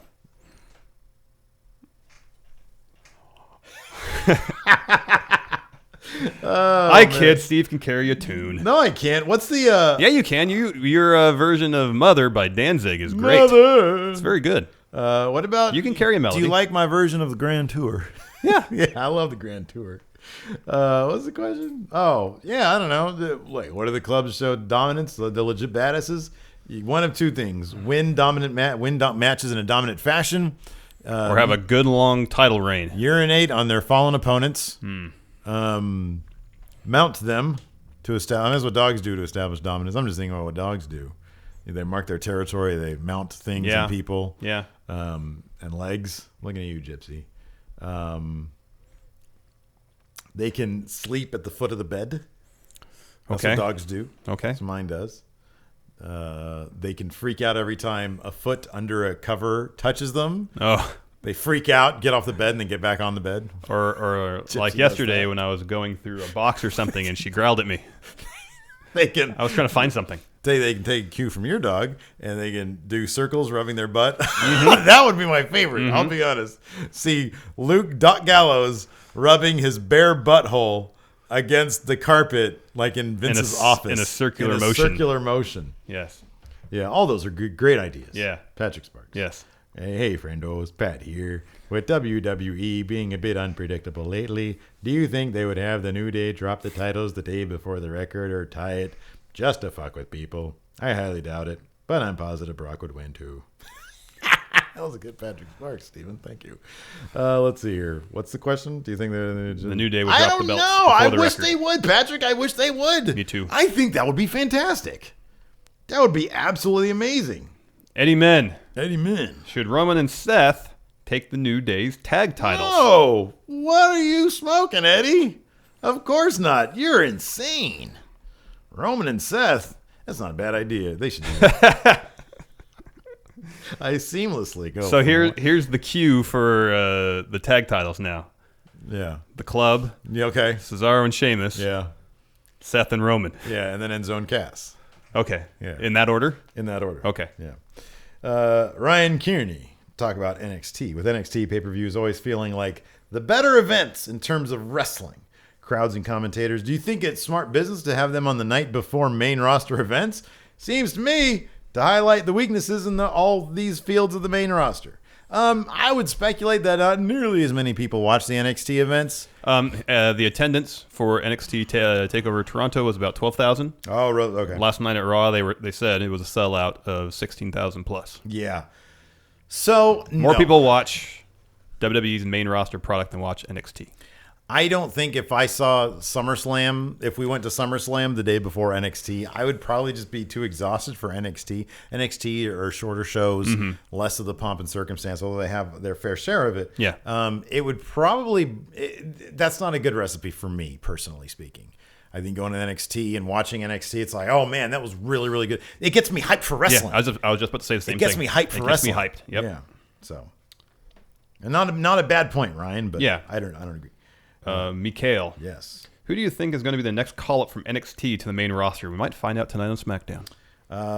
We might. I mean, I honestly think that the next one is going to be Ty. I think it's going to be the Revival. Ty or the Revival. Do you think the Revival, the tag team, I don't know if it's a tournament or what, but they're going to decide the number one contender tonight. I saw that. On SmackDown. I saw. How great would it be if the Revival showed They up? announced all the participants in that match, but, things can happen. Things can change. Flips, not fists. That's what they like. They like to flip and not fist. Oh, God. I didn't mean to use it in that. That was not intentional. I like to. I'm not a clever human being. David Atkins, how would you book Asuka? How would you book Asuka's main roster debut? Do you think Asuka should come to the main roster without losing a match? Yes. Yeah. Yeah. Absolutely. Yeah. Oh, that'd be great. Have Liv Morgan beat her in less than 2 minutes. Smapty Jones. After NXT TakeOver, Triple H said on Facebook Live that Ty Dillinger was a superstar who may be unable to get over the last hurdle. Whoa! What a dick. Since he received the most chance of any superstar this weekend, does that change things, or do they account to it being in the chance to being in his hometown? I'm guessing that was a kayfabe comment. That was in storyline. Because that's kind of Ty's thing, is that he'll get to a certain point, and then he can't just You think past you that really last- think that was the storyline? I think so. I don't know, man. From all accounts, everybody, like Cody Rhodes, when he came out, he says, yeah, Triple H's thing is everybody's got their role in the play. This is a big play, and you've got your role. I know, but I think when he lost to one of his other losses, they brought up the point that Ty always seems to get to a point and then just can't overcome that last hurdle. Yeah. And I think if he stays in NXT for a little bit, they're going to use this as part of his storyline to get him more over. I would love that. I would really love that. I would actually prefer that than the opposite if they propelled him further, because the crowd would go apeshit at this point, because he has because of this Bobby Roode feud. Yeah. He has entered into a new phase of Ty Dillinger being over. Yeah. Like, this has done it. Yeah. The Sanity match. After, who did he fight last? Who did he fight at the last takeover? Was it Aries? It was Was he in a no. It was promo he was in a match taped for NXT TV. Oh, wow. Yeah. He didn't have a match on this TakeOver. yeah. But the TakeOver before that, he had a match against Cien Almas. and Okay, lost. yeah. So yeah, this just this past couple months has done wonders for him. So they really need to be careful what they do with him next. Yep. But I see he's got, and it's totally fine. He's got Dolph Ziggler appeal. Yeah. You know, he's got that type of appeal. And I'm not sure that is world title appeal. I don't know that that's the case, but it's definitely intercontinental appeal. Yeah. And that's okay. Depending how he's booked, it could be world title appeal. You're more optimistic on that than I am. Yeah. I need to see it to believe it, I think. Let's see here. Brody Sweet Bashcraft Stokes. I like that name. Brody Stokes, running for office in the 13th. I don't know what that means. Really happy to contribute. Oh, he's a patron. Thank you. New patron. Thank you very much. New patron. If one NXT superstar were to show up, be it in the Rumble, who would you want it to be? Why? And what number should they come in? He'd want a glorious entrance by Bobby Roode at number 30. Ty Dillinger at 10. 10. I would love Bobby Roode to show up in the Rumble. Oh, It'd yeah, that'd be great. fantastic. No, it wouldn't. It would be Glorious. glorious. It would be impressive. Edward Cabo Verde. Cabo Verde. Hey, friendos, new patron. Thank you very much. What do you think of Miz getting the rematch win clean? Daniel Bryan running him down on being soft, then bringing in the King of Hard Style, I guess strong style, to fix him. Love the show. No, I don't want Shinsuke Nakamura anywhere near the Miz. He's immediate top guy. He's immediate main event. He's big. He's bigger shit than Finn Balor, and look at what they did with Finn Balor. Shinsuke is immediate main event. Mm-hmm. He would look amazing with that red belt. Yeah. It makes me wonder if they did that red belt just for Shinsuke Nakamura. That could be a Triple H thing. Hey, this needs to look. I want you to design a belt that looks great on this guy. You're up. Jake Lambert. Jake. Well, why do you think it is that when the internet wrestling community, I hate that. What do you think about the IWC? It's so silly to me. Doesn't that just mean internet wrestling fan, like, you know, people online? Yeah. Internet. Why do you think it is that when the internet wrestling community sees something happen over and over again, they ask for something unpredictable? But when something unpredictable happens, they still complain. The nature of the internet is people complaining. Yes. You know what, but I'm going to say this. I love our people, man. Yeah. Those fun wrestling videos that you and I don't see eye to eye on, the comments are all passionate Yes. fans. Yes. And even, most of the comments on our YouTube stuff, people, constructive criticism or fantasy booking, Yeah. their own thoughts, their own answers. I Yeah. love it. Like, Yeah. so far, a lot of our stuff gets like, you know, hundreds and hundreds of comments. Yeah. And it's, there's not a whole lot of vitriol there. I know. And I'm know. proud of that. Yeah, I think me it's too. great that, Me you know, too. that's you guys out there doing that. Yeah. It's fantastic. Yeah. Nate Morris. New patron here. Thank you very much. Finally, after watching since the beginning, his question, if you could pick one way for Rusev to become a top face in WWE, how would you do it? If you were to put him against Lesnar, that would do it. Mm-hmm. If you make Rusev the underdog in some situation, that would probably The crowd do it. is already The crowd's already on they the want verge it. They want it. of turning Rusev into a face They because they want enjoy it. his work so much. Absolutely. Let's see here. Ice King. Hey, Stephen Larson. Been meaning to ask you if you have been to Mr. Pickle's Sandwich Shop. My wife is from Carmichael and says that is the best place to eat in the area. There's a lot of Mr. Pickle There's plenty of Mr. Pickles out franchises. I'll admit, I've only been a small handful of times to Mr. Pickles. Here's the thing about the Mr. Pickle franchise Yeah. is that the menu isn't necessarily, or it used to be. I could be wrong. They could have changed this. The menu isn't necessarily the same at each not set in stone. restaurant. Yeah, Interesting. I've heard a lot of good things about it. yeah. Mr. Pickle's good. Yeah, that's good. I had a sandwich there. I was like, oh, it's okay. I heard they have to get something specific, though. I forget what it was. They have like a certain sauce that's supposed to be. Oh yeah. It's good stuff. Austin Glowacki. Is it my turn? Yeah. Yeah. He thinks I was right. Sin Cara sells a lot of merch that even superstars are wearing his stuff. Who else is a superstar that sells a lot of merchandise that surprises you? I'm legitimately surprised that Roman Reigns sells as much merch as he does. I mean, I don't know the exact numbers, but anecdotally, everybody says that he sells a lot of merch. Mm-hmm. And I don't think I've ever seen anybody. I've never seen anybody wear his stuff. Shit. And is it a Cena type thing? Is it like a kids thing with Roman Reigns? I have no idea who buys his shit. I don't know.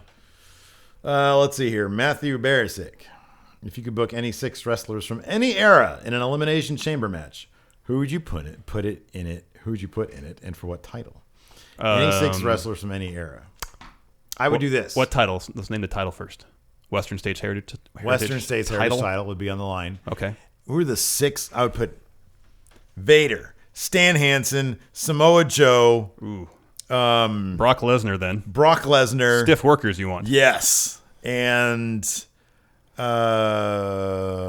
Bruno.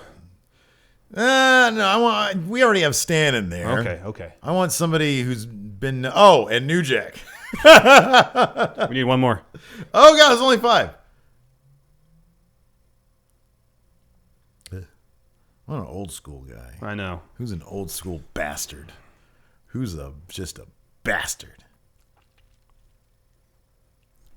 Chat room, give us a bastard. Someone who works stiff. Yeah. And we're waiting for chat. I'm waiting for chat. I like this. Is this the chamber match of the In Your Hoss pay-per-view?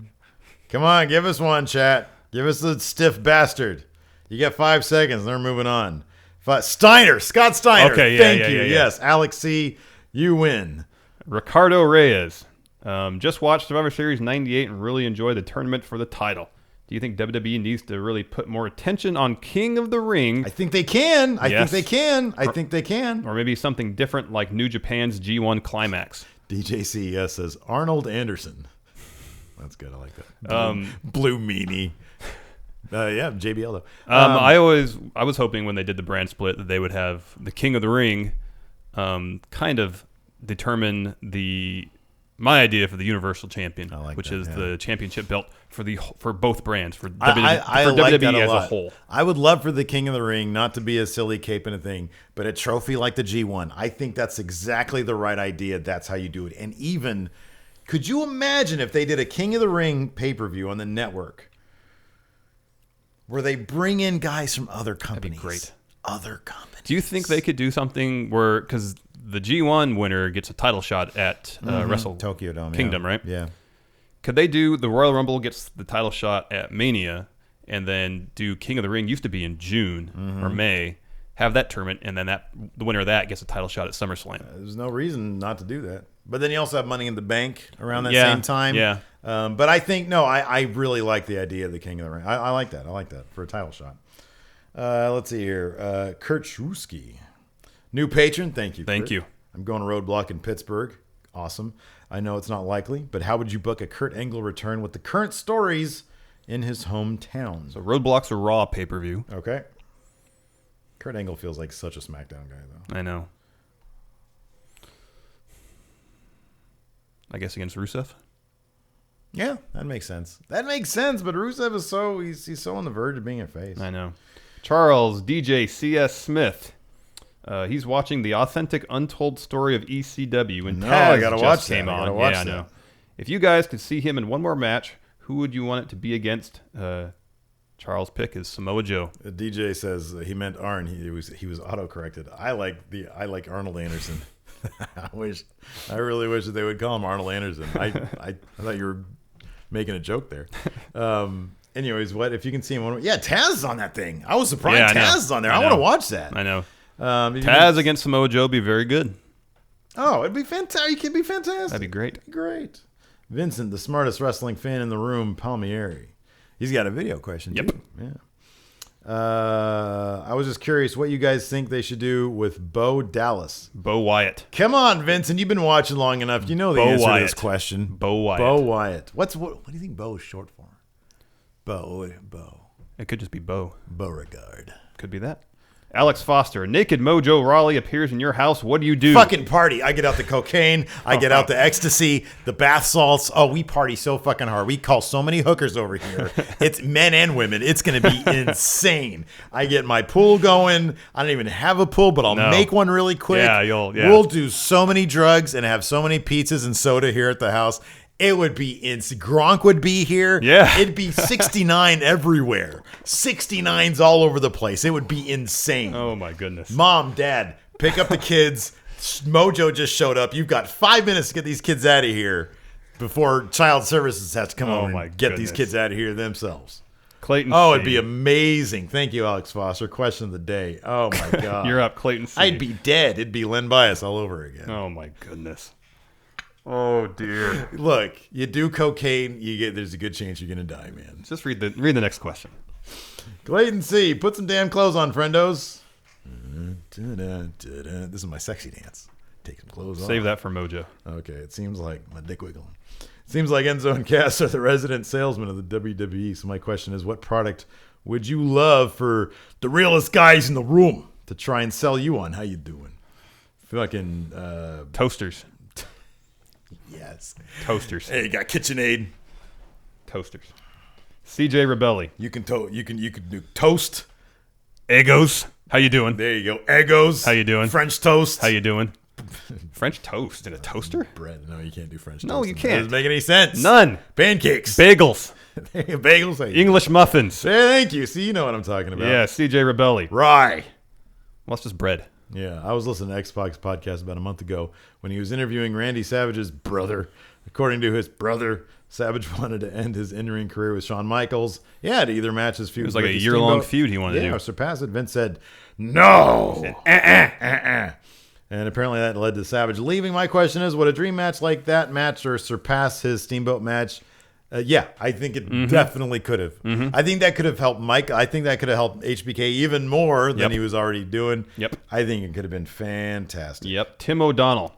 Hey, friendos, long-time listener and long overdue new patron here. Thank you. He just bought tickets for the Go Home Raw for the Royal Rumble here in Cleveland. It's his first wrestling event ever. What can he expect since you guys almost single-handedly reinvigorated his enjoyment of pro wrestling since he stopped watching after the Attitude Era? How can a friendo represent Going in Raw at the event?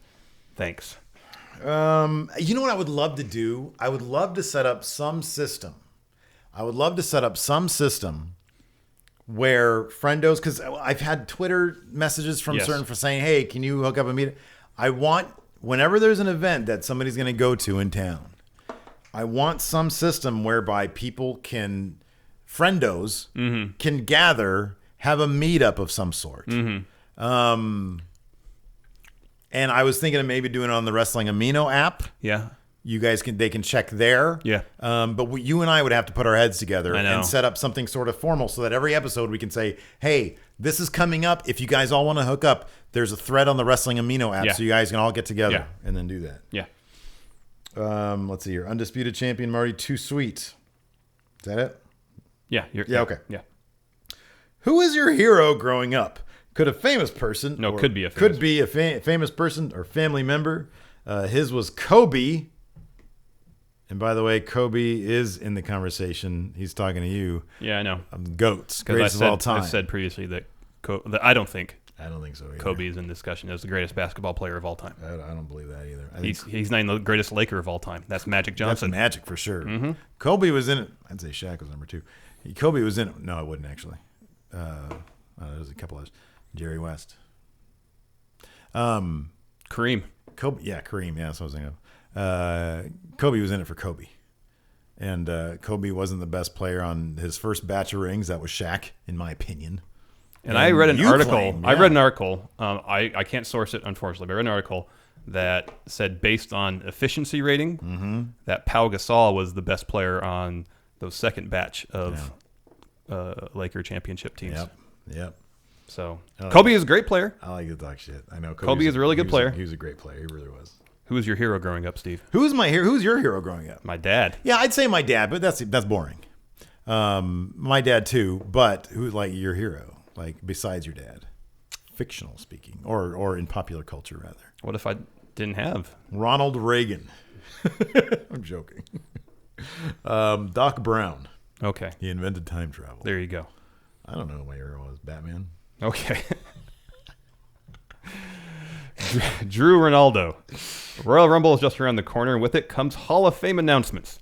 What 6 inductees would you like to see this year? 3 wrestlers, one female wrestler, 1 tag team, and 1 non-wrestler, I assume, for the Hall of Fame. Or I guess his examples, or people he'd like to see, are Owen Hart, Vader, British Bulldog, Victoria, Dudley Boys, and Teddy Long. Okay. All right. 3 wrestlers. Vader. Yes. Definitely. Vader, China, And, oh, wait, did he say? Oh, one female. Okay, China's the female, but let's go men first. Vader. I'll say Owen. Owen's fine. Yeah. Actually, Bulldog's a good choice, too. Bulldog. Okay, we'll go. Yeah, that's good. Well, let's do. Well, let's say Owen, Vader, Rick Rude. Oh yeah, that's good. That's good. Then China. Although I feel like Mickey James might get inducted this year. Bulldog can go in with a team. With the British Bulldogs. Yeah, British Bulldogs. Tag team. I'm not quite sure that Bubba Ray is done in WWE. Yeah, I don't know that either. Yeah. So I don't think the Dudley Boys will get inducted yet. Yeah. I'm trying to think of a classic tag team that could be inducted, though. Teddy Long's a good choice. Was the Hart Dynasty inducted as a team? You mean the Hart Foundation? The Hart Foundation, sorry, yeah. I don't think so. Maybe them. The Rockers as a team. What about Teddy Long? That's a good choice. Teddy Long's a great choice. Yeah. He's a fantastic choice. Sam Robbins. Question, sup friendos? Question about the fun/fuck friendo draft. Fun wrestling. What are you seeing a lot of in the submissions, and what are you lacking, i.e. female wrestlers, Haas's, John Cena's, Winged Wang?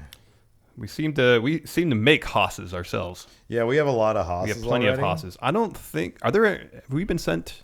We've sent a couple female wrestlers, right? Mm-hmm. We've had Some a couple. women We could wrestlers, use yeah. more. We could use more. Yeah. What am I not seeing? I'm not seeing a lot of masked wrestlers. We could Tag use teams. Tag teams. I don't know about the yeah. We haven't seen a lot of video submissions featuring tag teams. That's true. We have not. That's correct. But a lot of good names out there. Yes. A lot of really good names out there. Jack D. What is your latest fun wrestling? He didn't come to this channel to see contract negotiations gone wrong. Things got pretty tense in that last video. I'm surprised you uploaded that one. Things got kind of tense. Oh, we need content, you know. Yeah, we do. We do. It's just sometimes, when we pull the curtain back a bit too much and see how things work, the inner workings of us. Don't look at me like that. I'm not sure people want to see. It's like hot dogs. You don't want to see them making butthole dogs. You know what I mean? Yeah. There are buttholes in hot dogs. Yeah, I know. Is that actually truth? Well, they take all the bits of meat that aren't used for, like steaks or hamburger, Sure, and just toss it all into a meat grinder, and make sausage out of it. Oh, yeah. Hot dogs. Yeah, buttholes. So wait, what's this? Yeah, I mean, I don't know what to tell you. There's another episode on Monday. We keeps it real. We're gonna keep it going. Coming up on Monday, so stay tuned for that. We'll see how that goes. Gene the Grappler, Channel 3 Productions. What's going on, friendos? So I have an interesting question. More about this fun wrestling stuff. Yeah, we seem to have struck a fun nerve. wrestling has captivated the friendo community. Yeah, but half of them want to see fuck wrestling, You should man. embrace it too, man. You should embrace yourself. Fun Wrestling creates a cruiserweight division and a cruiserweight title. Would Fun do something different than the WWE, or would Fun basically use the talent as jobbers for squash matches? The only person right now you're ever using is Captain Fun Wrestling. Well, he's in a feud right now with the guy you created. Big Hoss. No, who? Your created wrestler. Say his name. No. Say his name. No. Shithead is his name. No, that's not even his name. You idiot. You stupid idiot. You didn't even know his name. Joey Carranza also has a question about fuck wrestling. Okay. Let's see here. New patron. I love your reviews and YouTube channel. Thank you. Thank you. Let's see here. Is there any chance of more involvement into this from the community? I don't own a PS4, but I would love to help and submit ideas. And here's a suggestion for you, Steve. I miss fuck wrestling just as much as you do, but I'm digging Fun just as much. That's because you haven't seen the alternative. That's why. You haven't seen what we could be doing, and me together. We have seen what we could be doing because we did it before. I know, and that was great, and people loved it. You both want involvement, so how about you both work on both promotions and let the H-Belt decide the flagship brand? But naturally, Larson would have more control of Fun and Steve more control of fuck. It helps you two and the fans, plus provide blah, blah, blah. It seems like it's too much. I mean, our schedule's already pretty full, so I don't know if we could handle another wrestling show. You don't know what I do in my spare time. What? You don't know what my schedule's like.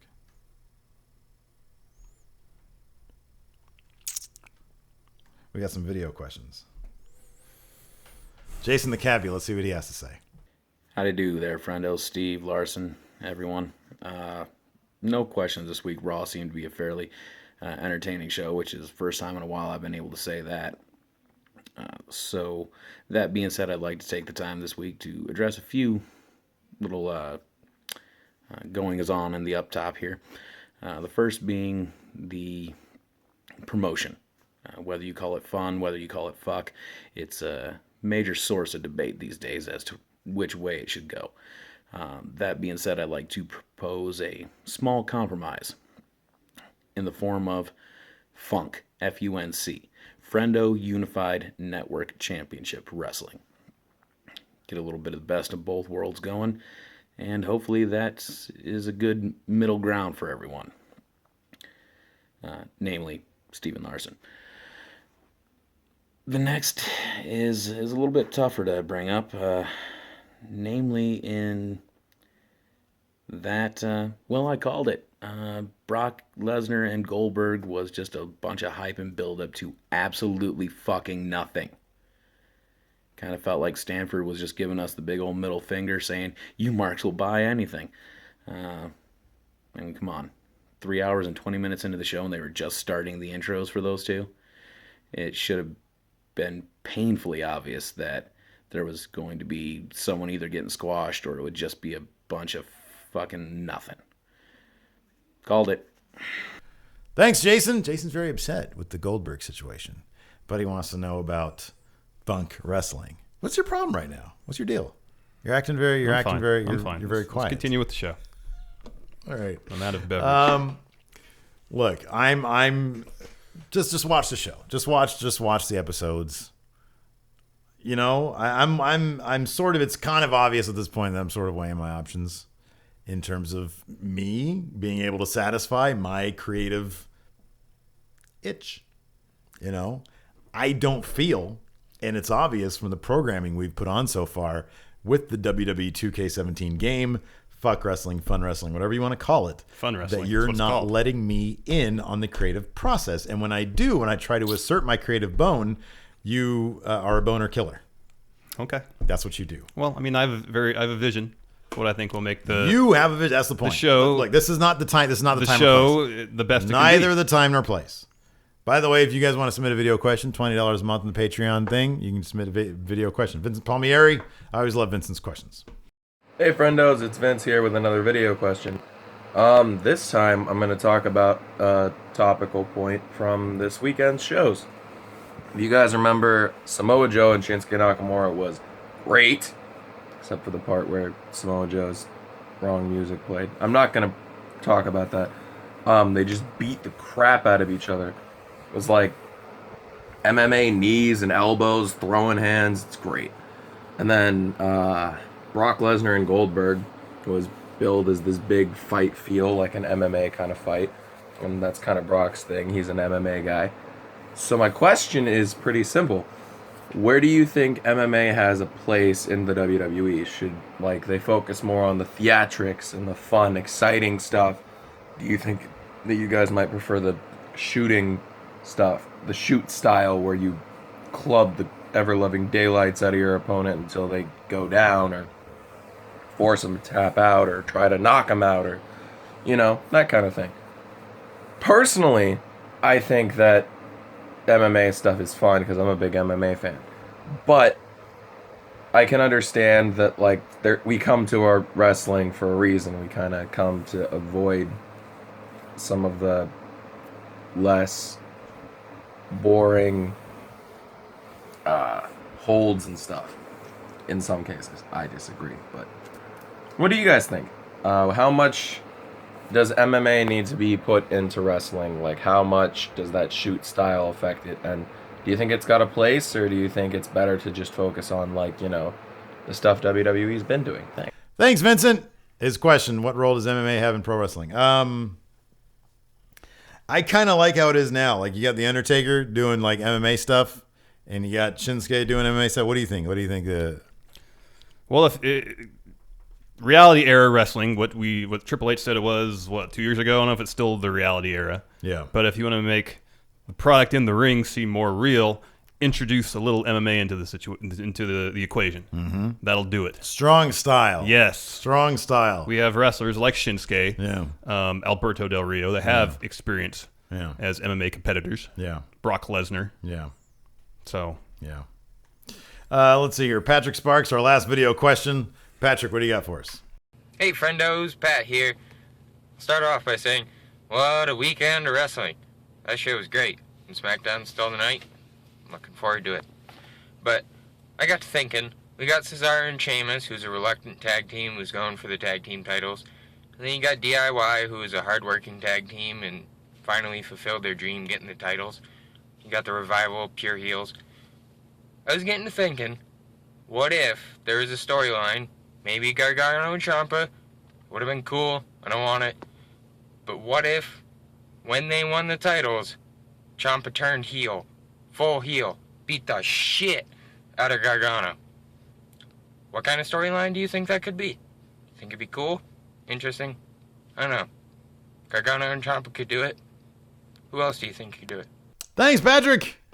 It's not going to happen. Not huge on it. Not huge on it. People love these two together Yes. ever since that their match at the Cruiserweight Classic, where it ended with Gargano and Ciampa in the ring together, sort of, sitting there hugging, was fantastic. Yeah, the two guys that got along.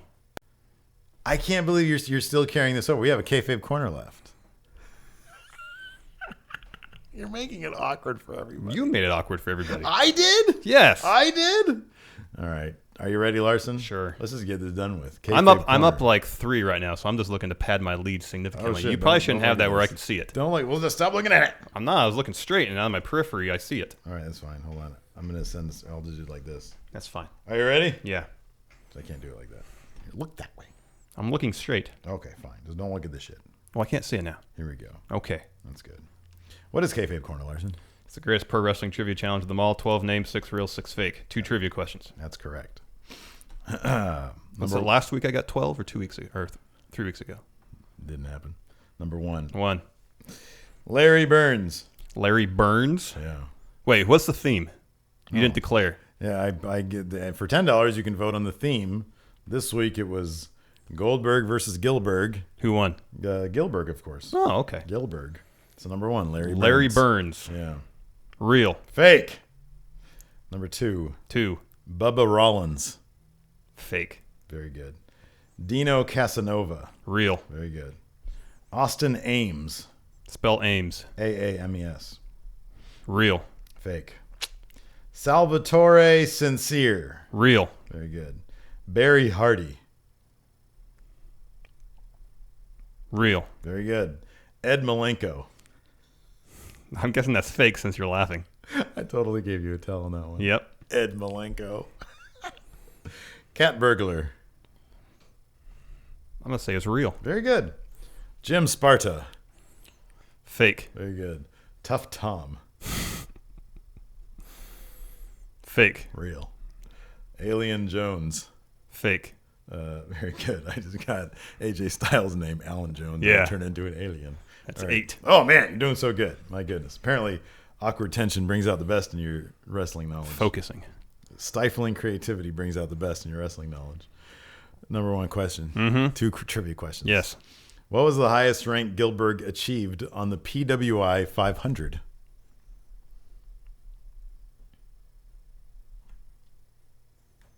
$372. 120. Wow. I know, right? Now, question number 2. Mm-hmm. How long was Gilberg's reign as light heavyweight champion? Oh, man. He was the longest reigning one, I thought, for a while. Very good, yeah. But how long was it? 178 days. 15 months. Wow. Long time. Yeah, that's pretty long. No, it was a very long time. So I got 8. Yeah, very good. So I'm up 11. That's okay. I'm up on you in trivia, in like SmackDown show. Everybody likes SmackDown show better, so I'm happy with that Okay. record. Let's see here. Nobody in chat got it. Anyways, that's it for the show. Mm-hmm. Can we make up before the bonus episode? $1 patrons this week get a bonus episode. You can't take those off; they're taped on. Oh, they are. Well, I have to put the whole mask on there. Ew, you're gonna put that on? I breathed in it. I've worn it before. You gonna wear that for the whole bonus episode? That'd be great. We'll see. Anyways, until tomorrow's episode, we'll talk to you guys later. Bye. Bye.